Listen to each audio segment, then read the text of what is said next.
ওমা আদরাকা মা হিয়া। আল্লাহ তাআলা রাসূল সাল্লাল্লাহু আলাইহি সাল্লামকে বলছে, বন্ধু আমার, জাহান্নামের আগুন হাবিয়া, জাহান্নামের আগুন কেমন আপনি কি জানেন? আপনি জানেন, আন্দাজ করতে পারছেন? আপনি ভেবেছেন কি? আল্লাহ নিজেই বলে নারুন হামিয়া, জাহান্নামের আগুন হামিয়া, সর্বোচ্চ ধাউ ধাউ করে প্রজ্বলিত, প্রচন্ড গরম, প্রচন্ড উত্তাপ জাহান্নামের আগুন। তো নবীজি এটার ব্যাখ্যা বলে দিছে, উম্মত শোনো, আল্লাহ যে বলছে জাহান্নামের আগুন প্রচন্ড গরম, এর ব্যাখ্যা কি, এর অর্থ কি?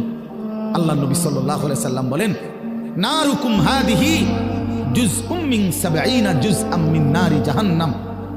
নবীজি বলেন, উম্মত, সাহাবীরা শোনো, তোমাদের এই দুনিয়ার আগুন জাহান্নামের আগুনের ৭০ ভাগের